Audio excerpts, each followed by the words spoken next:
नमस्कार, सुदर्शन न्यूज पर अपना उत्तराखंड देख रहे हैं आप। मैं हूं आपके साथ दिव्या सिंह। चले खबरों की शुरुआत करते हैं। आज सावन का दूसरा सोमवार है और इस अवसर पर धर्मनगरी हरिद्वार के मंदिर और गंगा घाट बम बम भोले के जयकारों से गूंज रहे हैं। धर्मनगरी हरिद्वार के पौराणिक नगरी कनखल स्थित दक्ष प्रजापति महादेव मंदिर में श्रद्धालु भगवान शिव का जलाभिषेक करने के लिए सुबह से ही बड़ी संख्या में पहुंचे हैं। मान्यताओं के अनुसार सावन महीने में दक्ष प्रजापति महादेव मंदिर में सच्चे मन से उपासना करने से सभी मनोकामनाएं पूरी हो जाती है। हरिद्वार के सभी शिव मंदिर में भगवान भोलेनाथ के जलाभिषेक के लिए श्रद्धालुओं की भीड़ देखने को मिल रही है। दक्ष प्रजापति महादेव मंदिर में काफी संख्या में श्रद्धालु भगवान शिव का जलाभिषेक करने के लिए तड़के सुबह से ही लाइन में लगे हुए दिखाई दे रहे हैं। इसके अलावा हरिद्वार कनखल के शिवालयों में दरिद्र भंजन महादेव मंदिर, दुख भंजन महादेव मंदिर, बिलेवेश्वर महादेव मंदिर, नीलेश्वर महादेव मंदिर, वीरभद्र महादेव मंदिर आदि में भक्तों की भारी भीड़ देखने को मिल रही है और भारी भीड़ गंगा जल से अभिषेक करने के लिए यहां पर पहुंची हुई है। आपको बता दें कि सुरक्षा के मद्देनजर पुलिस ने खड़े इंतजाम किए हैं और आपको ये भी बता दें कि हर चौक चौराहे पर पुलिस के जवान तैनात किए गए हैं और पुलिस प्रशासन की तरफ से कड़े इंतजाम यहां पर किए गए हैं।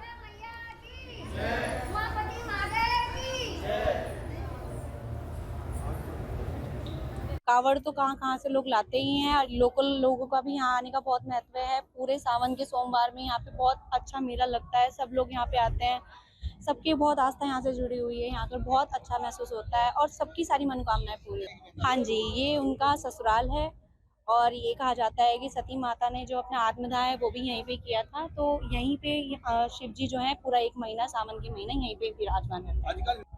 इसके पीछे यही कहानी है कि इस समय में ही जो है माता सती ने आत्मदाह किया था और उस वजह से जो महत्व है यहाँ का, सावन के महीने में ही उस पूजा की जाती है, क्योंकि उस वक्त विवाह के उससे शिव जी के लिए बहुत महत्वपूर्ण ये समय रहता है। और देश के प्रधानमंत्री नरेंद्र मोदी की लोकप्रियता का नजारा धर्मनगरी हरिद्वार में देखने को मिला। शिव भक्त कावड़िया अपने कंधों पर प्रधानमंत्री नरेंद्र मोदी की प्रतिमा लेकर हरिद्वार से बागपत के लिए रवाना हुए हैं। आपको बता दें कि शिव भक्त कावड़िया रुपेंद्र तोमर ने बताया है कि प्रतिमा का वजन 8.5 किलो का है और 2 से 3 महीने प्रतिमा को तैयार करने में लगे हैं। रुपेंद्र तोमर ने आगे बताया है कि इस यात्रा में उनके 70 से 80 हजार का खर्च हुआ है। आपको बता दें कि प्रधानमंत्री नरेंद्र मोदी और उन्होंने ये भी जानकारी दी है कि प्रधानमंत्री नरेंद्र मोदी ने राम मंदिर हिंदुओं को समर्पित किया है। तीसरी बार जब वो प्रधानमंत्री बने थे तो हमने सोचा था कि उनकी प्रतिमा को गंगा स्नान करवा के लाएंगे। रुपेंद्र तोमर ने बताया है कि वो प्रधानमंत्री नरेंद्र मोदी के प्रशंसक है, उनकी उपलब्धियों से पूरा देश खुश है। वो उनसे मिलना भी चाहते हैं, उन्हें गंगाजल और उनकी प्रतिमा भेंट करना भी चाहते हैं। रुपेंद्र तोमर ने आगे ये कहा कि प्रधानमंत्री भगवान शिव के भक्त हैं और वो उनके भक्त के साथ साथ वो बहुत ज़्यादा भक्ति भी करते हैं। आपको बता दें कि रुपेंद्र तोमर पेशे से पैथोलॉजिस्ट हैं और दिल्ली के लैब में काम करते हैं और लैब भी अपना चलाते हैं।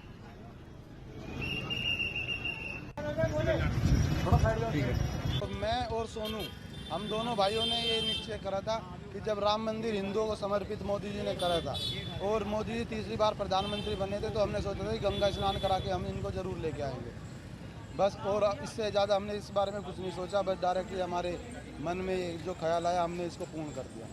पहली हमारी कावड़ यात्रा है मोदी जी को लेके और करीब इस मूर्ति में 8.5 किलो के आसपास का वजन है, जो करीब मैंने 11:30 बजे हर की पैड़ी से उठाया है और ये 195 किलोमीटर दूर खेकड़ा तक ये यात्रा रहेगी।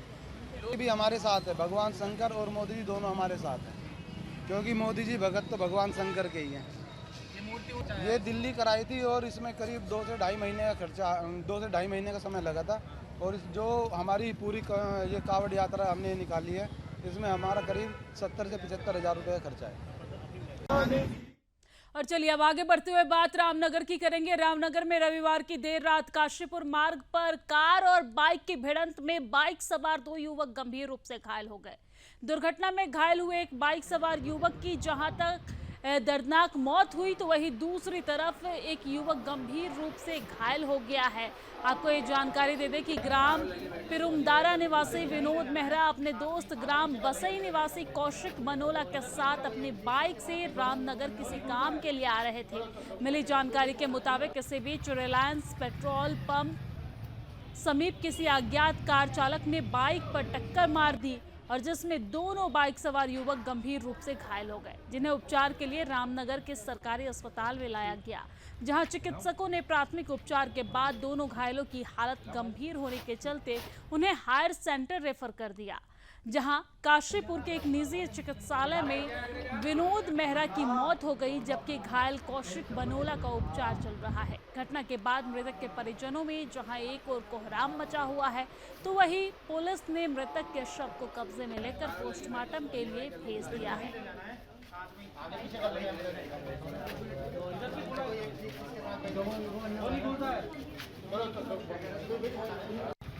ये त्याला रिसोर्ट के पास में हुआ है। हमारे वो विनोद मेहरा जी थे, वो उनके मित्र कौशिक बनोला रामनगर को आ रहे थे और एक क्रेटा कार जो काशीपुर की तरफ को जा रही थी, उसने उन्हें टक्कर मारी रॉन्ग साइड और उसमें दोनों घायल हुए।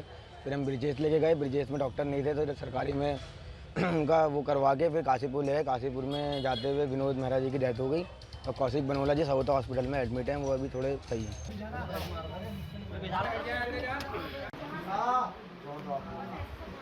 और अब खबर उत्तराखंड के रानीखेत से है, जहां पर एक पेड़ मां के नाम कार्यक्रम के तहत कैबिनेट मंत्री रेखा आर्य इंटर कॉलेज पहुंची। उन्होंने यहां पौधारोपण की शुरुआत करते हुए कहा है कि पर्यावरण संरक्षण के लिए वृक्ष लगाने के साथ ही एक पेड़ मां के नाम की तरह, एक मां की तरह उनका पालन पोषण करना आवश्यक है, यानी कि पेड़ का पालन पोषण करना आवश्यक है।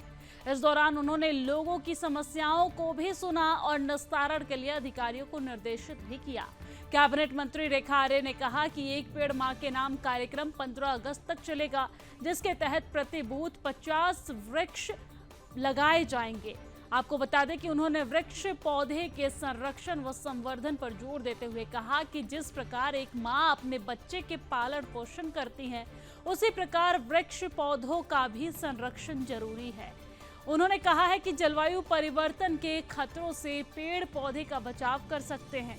दरअसल पीएम नरेंद्र मोदी ने एक पेड़ मां के नाम अभियान चलाने को कहा है और जिसके तहत बड़ी संख्या में पेड़ लगाए जा रहे हैं। पूरे देश में यह कार्यक्रम अभियान के रूप में चल रहा है।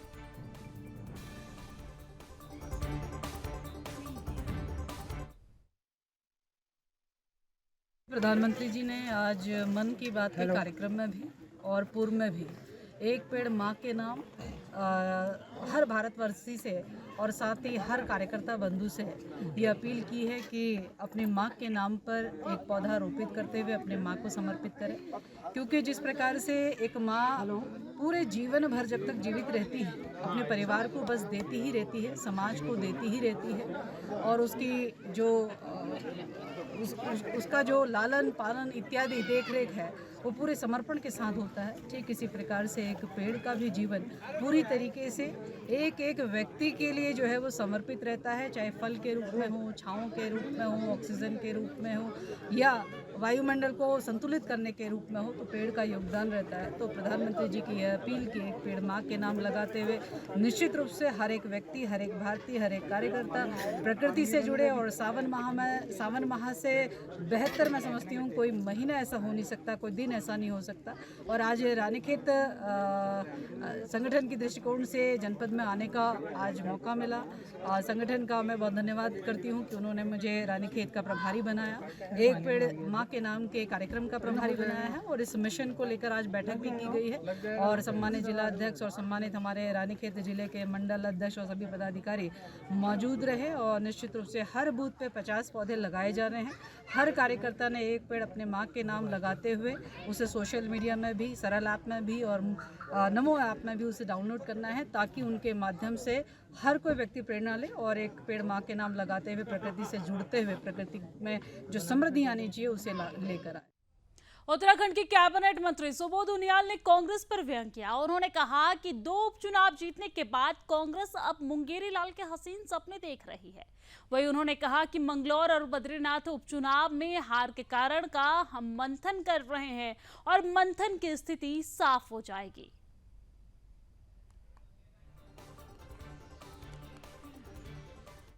मुंगेरी लाल के हसीन सपने ये ऐसे नहीं बना। कभी कभी लोग कुछ पाने के बाद बहुत बड़े सपने देखने लगते हैं, तो ये उसी तरह है, मुंगेरी लाल के हसीन सपने की तरह। आप देख रहे हैं कि पहली बार सारे मिथक को तोड़ के दोबारा सरकार भारतीय जनता पार्टी ने बनाई और 5 वर्ष की यात्रा में ये 11 से 19 पहुंचे। अभी एक सीट अगर इनको बढ़ गई अभी बद्रीनाथ की जीत के, उसके हार के कारणों की हम लोग परीक्षण कर रहे हैं, लेकिन इनको गलतफहमी न रहे। इस राज्य की जनता कांग्रेस के चेहरे को पूरी तरह बेनकाब कर चुकी है। बाघों के संरक्षण के प्रति लोगों को जागरूक करने के लिए हर साल 29 जुलाई को अंतर्राष्ट्रीय बाघ दिवस मनाया जाता है। प्रधानमंत्री नरेंद्र मोदी ने रविवार को अपने मन की बात में बाघों के संरक्षण पर बात की। प्रधानमंत्री नरेंद्र मोदी ने कहा कि कल यानी कि सोमवार यानी कि आज दुनिया भर में टाइगर डे मनाया जा रहा है। दरअसल भारत में तो बाघ हमारी संस्कृति का अभिन्न हिस्सा रहा है और हमारे देश में ऐसे कई गांव हैं जहां इंसान और बाघों के बीच कभी टकराव की स्थिति नहीं आती। वहीं वन मंत्री सुबोध उनियाल ने कहा कि उत्तराखंड में बाघों की स्थिति में लगातार सुधार हुआ है। हमारे यहाँ पर्याप्त संख्या में बाघ है। मंत्री ने कहा कि अंतर्राष्ट्रीय बाघ दिवस का उद्देश्य लगातार घट रही बाघों की संख्या के लिए आवश्यक कदम उठाना है। इस दिन विभिन्न कार्यक्रमों के माध्यम से बाघों के प्रति जागरूकता फैलाने का प्रयास किया जाता है। विभिन्न सरकारी और गैर सरकारी संगठनों से बाघ संरक्षण के प्रयासों को बढ़ावा देते हैं और बाघों के संरक्षण के लिए अभूतपूर्व प्रयास हो रहे हैं। वहीं प्रोजेक्ट टाइगर के तहत बाघ संरक्षण के लिए विशेष नीतियां भी बनाई गई है। भारत सरकार ने 1973 में प्रोजेक्ट टाइगर की शुरुआत की थी, जिसका उद्देश्य देश में बाघों की संख्या को बढ़ावा देना और उनके आवासों की सुरक्षा करना है। इस परियोजना के तहत कई टाइगर रिजर्व भी स्थापित किए गए हैं।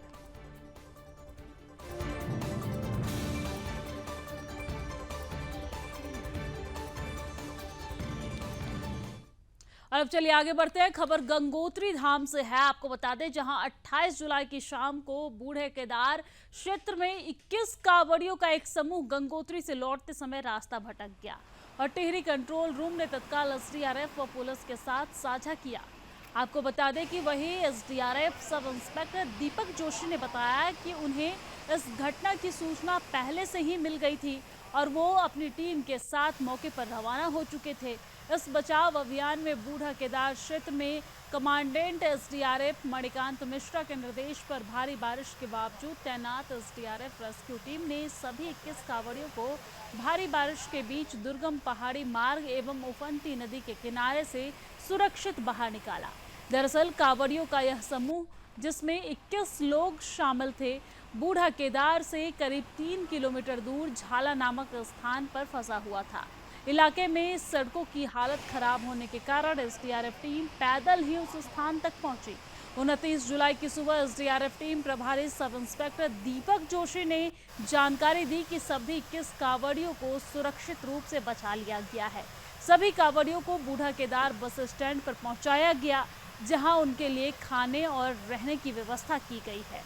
इस रेस्क्यू ऑपरेशन के लिए कांवड़ियों के समूह द्वारा एसडीआरएफ टीम के सदस्यों की तत्परता और समर्पण की सराहना भी की गई।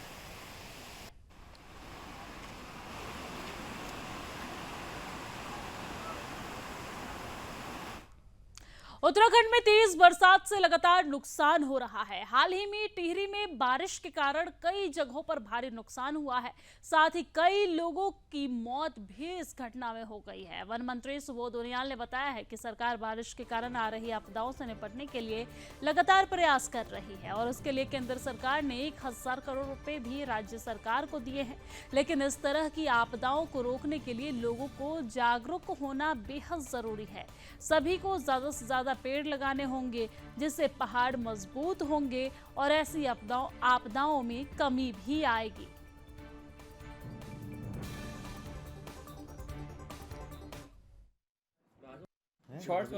देखिए, हम पे जो नंबर है वो लगातार बढ़ रहे हैं।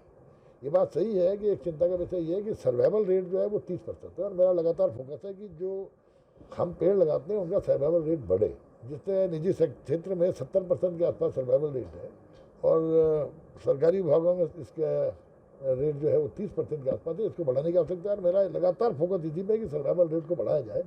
और इसी को देखते हुए हम लोगों ने पहली बार, आपने देखा कि प्लांटेशन पॉलिसी में बहुत बड़ा परिवर्तन किया है, और अब जितने प्लांट्स भी जहाँ पर लगेंगे उनको ऑनलाइन आपको अपलोड करना पड़ेगा, ताकि एक पारदर्शिता बनी रहे और आम आदमी को मालूम हो कि उसके जंगलों में जो उसके या उसके नज़दीक के आसपास के क्षेत्र में कितने पौधे वन विभाग ने रोपित किए हैं। इसके अलावा आप देख रहे हैं कि इस वर्ष हमारा 1,64,00,000 पेड़ लगाने का लक्ष्य है, जिसमें 50 लाख हरेला के अंतर्गत और करीबन 1,14,00,000 पेड़ जो हैं वो राज्य सेक्टर और कैंपा के अंतर्गत हम लगा रहे हैं।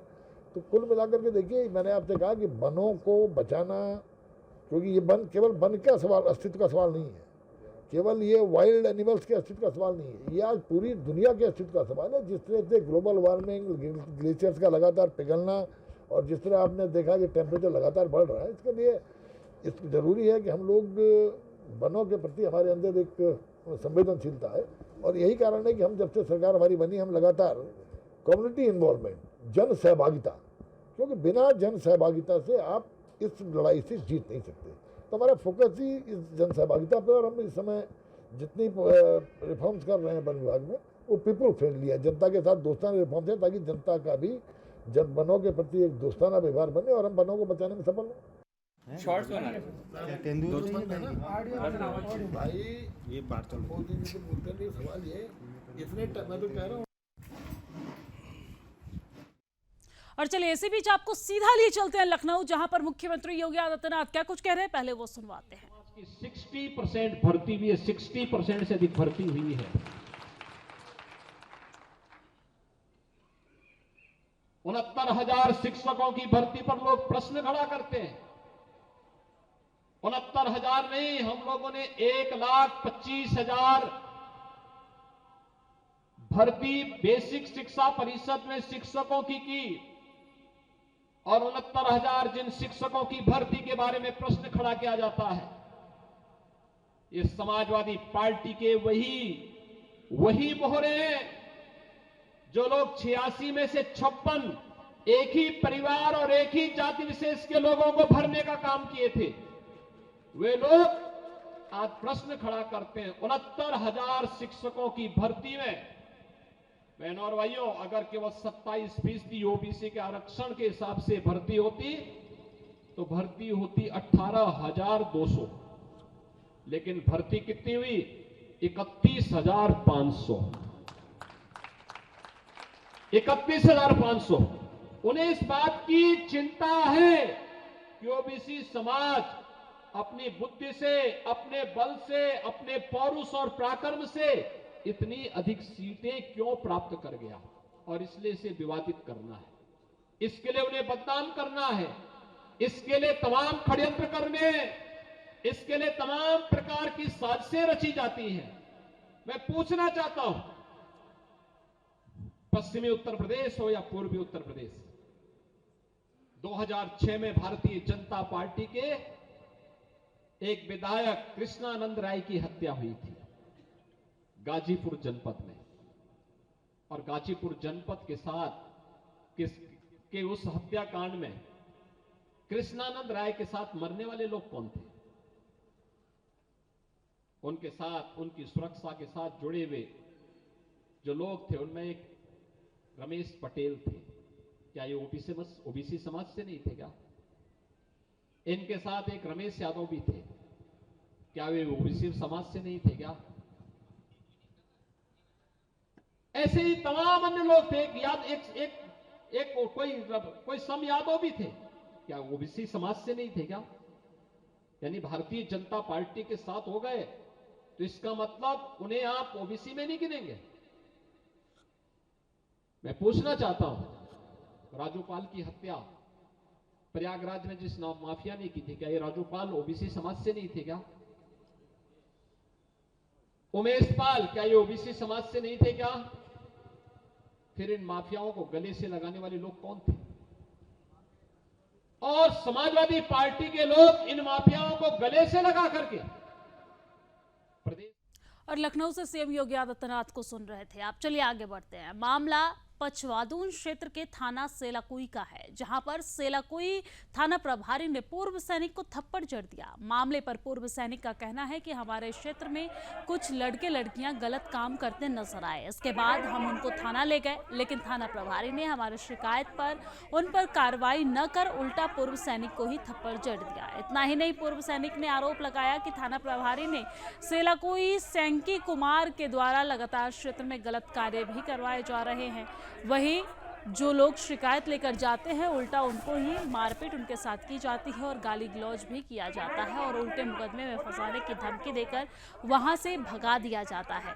वहीं आज सेलाकुई थाने में पूर्व सैनिक और महिलाओं ने जमकर नारेबाजी की और थाना प्रभारी सेलाकुई को बर्खास्त करने की मांग भी की है। इसके बाद सभी आलाधिकारी सेलाकुई थाने पहुंचे और 3 दिन में जांच करके ठोस कार्रवाई का आश्वासन भी दिया।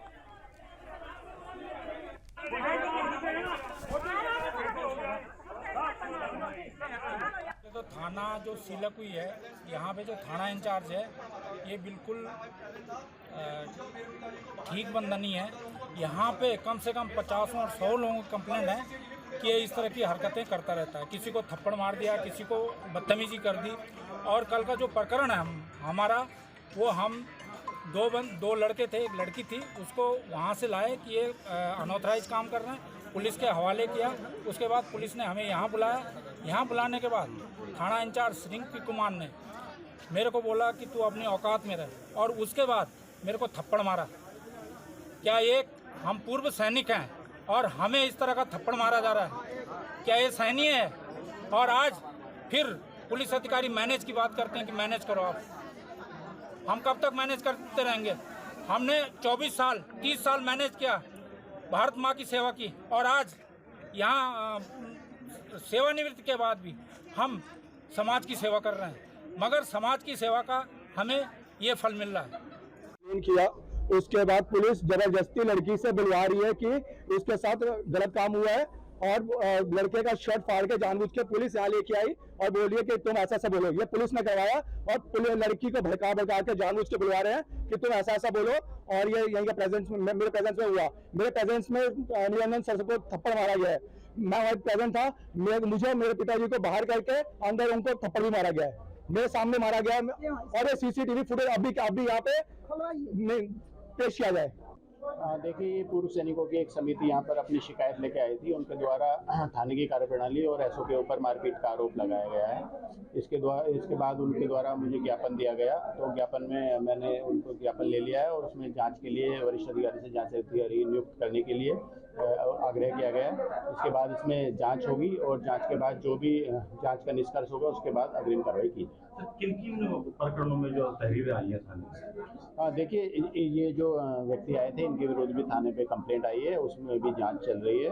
और ये इन लोगों ने जो भी सामान्य कार्यप्रणाली को लेकर जो जांच की है और मारपीट के जो आरोप लगाए हैं, ये जांच हमारे सामने आई है। इसमें जांच अधिकारी नियुक्त कर इसमें अग्रिम कार्रवाई की जाएगी। कुछ पुराने मामले भी?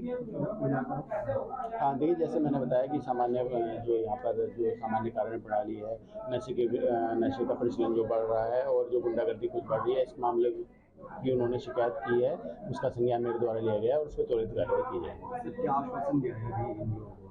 देखिए, उनके द्वारा जो एप्लीकेशन दी गई है उसको मैंने मार्क कर दिया गया है। उसमें जांच अधिकारी नियुक्त होगा और 3 दिन के अंदर इसमें जांच पूरी की जाएगी। प्रथम दृष्टया क्या लगता है, खामी कहाँ है, गलती किस तरह? देखिए, ये इस तरह का मामला है कि पुलिस के विरुद्ध इसमें आरोप लगे हैं, तो इसमें प्रथम दृष्टया तो कहना कुछ भी उचित नहीं होगा। दोनों पक्षों की बात सुनकर और जो इनके खिलाफ जो मुकदमा दर्ज हुआ है उसके खिलाफ उसमें जो जांच देखे उसके बाद इसमें कुछ कहना समीचीन होगा। अवैध शराब के बारे में भी यहाँ क्षेत्र में ज़्यादा चर्चाएं रहती है कि अवैध शराब का धंधा करोगे?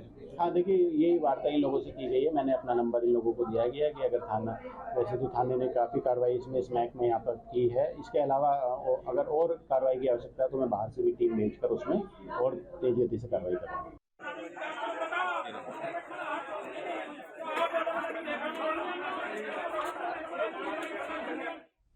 मशहूर इतिहासकार गोपाल भारद्वाज ने रोलर स्पीड स्केटिंग को ओलंपिक शामिल किए जाने को लेकर खुशी जताई है। उन्होंने कहा है कि रोलर स्केटिंग के खिलाड़ियों को ओलंपिक में शामिल होने पर अपने प्रतिभा दिखाने का मौका मिलेगा और वो भारत के लिए मेडल भी जीतेंगे। उन्होंने कहा कि पहले रोलर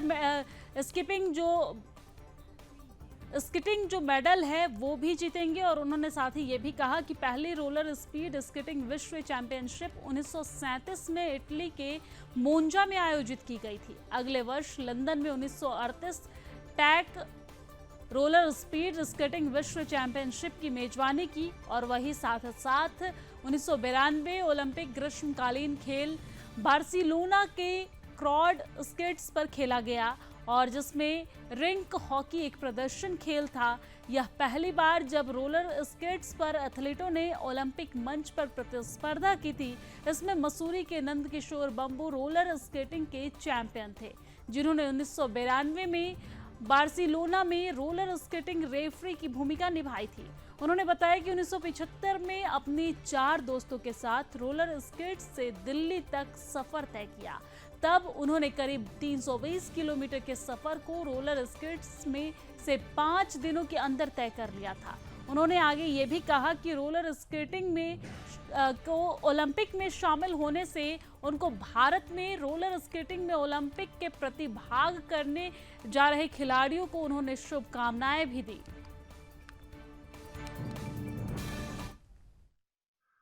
पहले तो जो भारत आज आप जानते हैं पेरिस में ओलंपिक गेम्स शुरू हो रहे हैं और भारत का जो टीम गई है, जो कॉन्टिजेंट गया है, मैं उनको बधाई देता हूं।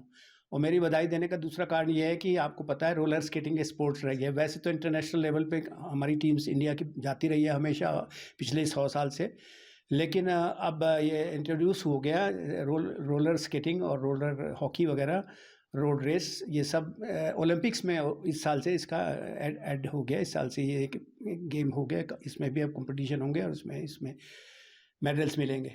पहले हमारी टीम्स इंडिया की जाती थी और आपको याद होगा 92 में जो बार्सिलोना में ओलंपिक्स हुए थे तो मसूरी से हमारे Nand Kishore bamboo arbitrator hockey के रेफरी बन के गए थे। और अपना उत्तराखंड की खबरों में फिलहाल इतना ही, लेकिन देश और दुनिया की तमाम खबरों के लिए आप देखते रहिए सुदर्शन न्यूज़। जय हिंद।